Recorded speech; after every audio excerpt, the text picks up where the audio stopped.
So what you need to do when it comes down to burnout and avoiding that burnout cycle is really understanding your burnout signs.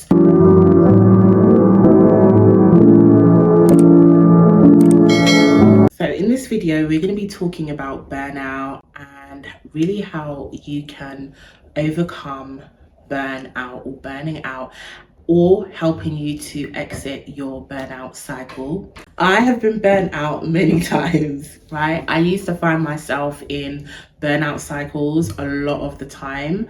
And the main problem is I wasn't even aware of when I was burnt out. It just felt normal because I was in that cycle. So what was basically happening is I was having all of this burst of energy, go, go, go, go, go, do all the things, yes, yes, yes, yes, yes, to everybody, everything. And then I found that maybe 2 weeks out, I was burnt out. So I didn't know I was burnt out. So I just was like, oh, maybe I was sick. I used to always have like a tissue in my hand, always run down, just feeling irritable, not smiling, all of those kind of things, tired. And then it kept on happening. But I used to try and just be like, okay, I'm going to get through this. This is fine. Just thinking it was just like normal. But I was absolutely stressed out and I was burnt out. So I only realized that I was burnt out, and it was actually because of my supervisor. She realized that I was just doing the most at work, taking up all the overtime, that typical survival mode. I was just grinding, going.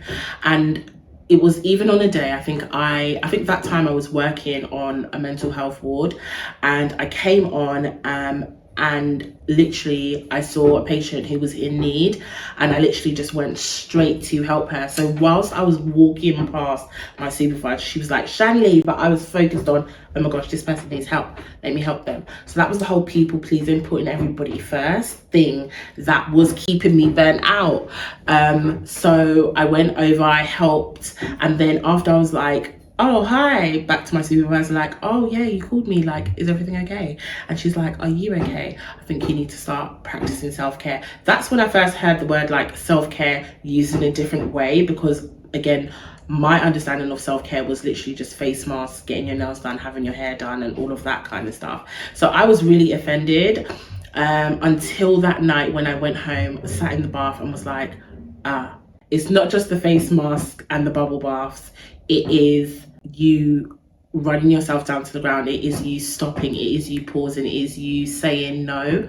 But that took a long time. It was just a bit of an aha moment in the bath then, and then a lot of the work came right after. And a lot of the work was the boundary work. So being able to, one, work on my mindset, my boundary mindset. So understanding that boundaries are actually healthy, boundaries are self-care, boundaries are how you protect yourself. So your most important assets, which are your well-being, your time, your energy, and that's what allows you to function. When those needs are met, your cup is full, and then you're able to support other people. So that's the kind of route that I went down. But I think when you are burnt out, it is all about your nervous system being out of whack, you being completely exhausted emotionally, physically, you becoming more irritable. And sometimes you can start to get symptoms of like low mood and anxiety. You're more on edge. You don't feel motivated to do things. You're putting things off. You're more negative about life, and all the things. That's because you're on empty. So what you need to do when it comes down to burnout and avoiding that burnout cycle is really understanding your burnout signs. So are you becoming irritable? Are you becoming more negative? Are you exhausted? Are you anxious? What do you notice? Do you notice tension in your body? So look at the symptoms of burnout, identify what yours are, so next time it starts to creep in, you can catch it. And how do you overcome burnout is through the practice of self-care. Okay, so self-care and boundaries. You need to start saying no to extra responsibilities, things that don't align with your goals. Start saying no, remembering that you are in control of your calendar. Okay, so if you need to move things around or create space, do so.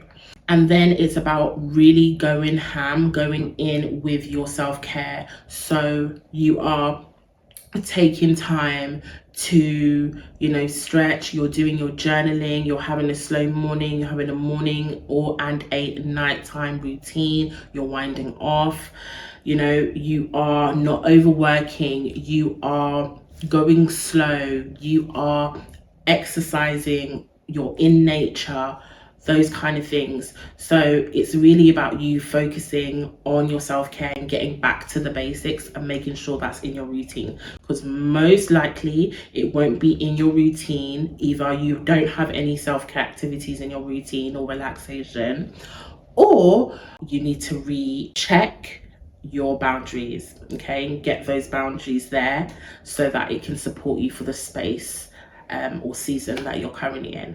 So I really hope this episode came at the right time, and I'll see you in the next one. Take care.